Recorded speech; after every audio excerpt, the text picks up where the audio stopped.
Hello students, this is Douglas and you are watching GIS Study World. Today I am going to teach class 7th science chapter 1 the language of chemistry.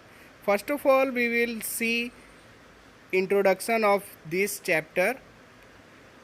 You would need many words to describe a chemical change in ordinary language, but you can do so with only a few letters and numbers in the language of chemistry. हमें जब chemical formula या chemical equation को या chemical के names को represent करना रहता है तो अगर हम लोग वर्ड्स में लिखेंगे तो बहुत लंबा हो जाएगा, इसीलिए हम लोग लैंग्वेज ऑफ केमिस्ट्री को यूज़ करते हैं और फ्यू लेटर्स और फ्यू नंबर से हम लोग किसी भी केमिकल इक्वेशन या केमिकल चेंजेस को रिप्रेजेंट कर सकते हैं. J.J. Berzelius laid the foundation of this language in the early 19th century. It gradually developed into its present form. In this language, an atom is represented by a symbol, a molecule by a formula, and a chemical change by a chemical equation. तो इसमें हम लोगों को समझना ये है कि 3 very important points है: symbol, formula and chemical equation. तो पहले हम लोग सिंबल देखते हैं. A symbol is an abbreviation of the name of an element. The symbols of elements have been derived in 3 different ways. तो इसे 3 डिफरेंट वेज में डिराइव किया है. और पहला है the first letter in capital of the English name of an element. तो first letter हम लोग लेते हैं, किसी भी एलिमेंट का नेम है तो उसका फर्स्ट लेटर को लेंगे, क्योंकि एग्जाम्पल के लिए आप लोग समझ लीजिए कि अगर हम लोगों को केमिकल इक्वेशन को प्रेजेंट करना है तो उसमें हाइड्रोजन, बोरोन, कार्बन, ऑक्सीजन, ये बहुत बड़ा बड़ा वर्ड्स हो जाएगा तो बहुत लॉन्ग होगा, इसीलिए इसको शॉर्ट फॉर्म किया गया है और इसका सिंबल को बनाया गया है. तो पहला डिराइवेशन कैसे हुआ है? इंग्लिश नेम से फर्स्ट लेटर लिया गया है और वो कैपिटल में लिखना है. जैसे हाइड्रोजन का फर्स्ट लेटर H है तो सिंबल उसका कैपिटल H हो जाएगा. बोरोन का फर्स्ट लेटर B है तो उसका सिंबल B हो जाएगा. ये टेबल आप लोगों को अच्छे तरह से रिमेंबर करना है. Second, the first letter along with one more letter of the English name of an element. This become necessary when the name of 2 or more elements begins with the same letter. तो यहाँ दूसरा derivation जो है वो इसलिए करना पड़ा क्योंकि बहुत सारे एलिमेंट्स का नाम सेम होता है. तो वैसे एलिमेंट्स जो सेम नाम और सेम लेटर से शुरू हो रहे हैं तो उसके लिए हम लोगों ने क्या किया,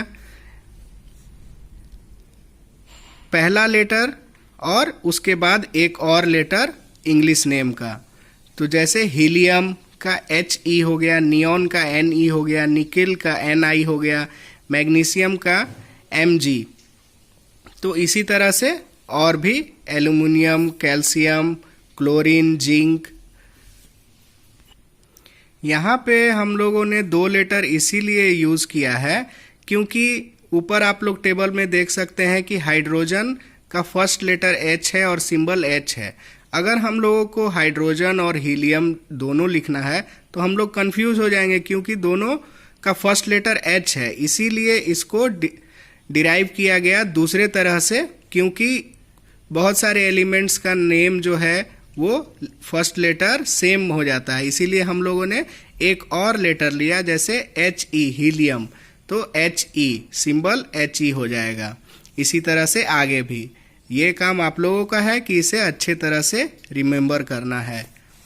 फिर थर्ड क्या हुआ, 1 और 2 letter of the Latin name of an element. अब बहुत सारे नेम जो है सेम है, पहला लेटर जो है सेम है, दूसरा लेटर भी सेम हो जा रहा है, तो इसीलिए वो केमिकल्स या एलिमेंट्स का लैटिन नेम को लिया गया. जैसे सोडियम का लैटिन नेम नाइट्रियम है तो उसका सिंबल Na हो गया. पोटेशियम का लैटिन नेम कैलियम है तो उसका सिंबल के हो गया। इसी तरह से iron, copper, silver, tin, gold, lead, mercury, तो ये सब आप लोगों को अच्छे से रिमेम्बर करना होगा। ये टेबल्स और एलिमेंट्स के नेम, उनका सिंबल याद करने के बाद आप लोगों को ये भी समझना होगा कि सिंबल यूज क्यों होता है, इसे रिप्रेजेंट क्यों किया जाता है। What does a symbol represent, तो एक सिंबल क्या बताता है। The symbol of an element represents the following, तो यहाँ पे हम लोग पहले देखते हैं an element in particular, for example an element in particular, for example you know that the symbol of sodium is Na and that of chlorine is Cl. So instead of saying that the compound common salt is made up of the elements sodium and chlorine, you can say that it is made up of Na and Cl. तो इस तरह से हम लोगों को easy हो जाता है ये डिराइव करना या बताना, या लिखते समय भी हम लोग पूरा ना लिख करके केवल सिंबल को यूज़ करते हैं। जैसे सोडियम क्लोरीन बोलना है जो सॉल्ट है, तो इसे हम लोग NaCl भी बोल सकते हैं।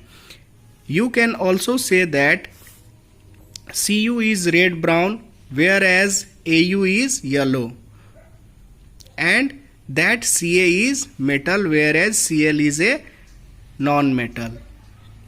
फिर नेक्स्ट है an atom of an element in formula and equations, a symbol represents an atom of an element, more than one atom in a molecule is shown by a numeral subscript. This is explained in the next session। तो अब ये क्या explain हुआ है next session में हम लोग next video में जानेंगे, और आप लोग ये टेबल्स को याद करना पड़ेगा और सिंबल्स हम लोग क्यों यूज करते हैं ये भी सीखना होगा। और नेक्स्ट वीडियो में हम लोग फॉर्मूला के बारे में जानेंगे। तब तक आप लोग रिमेंबर कीजिए सिंबल्स, एलिमेंट्स के name, chemical name, symbol, Latin names. So bye students, see you in next video. Take care, stay healthy, stay safe, stay at home.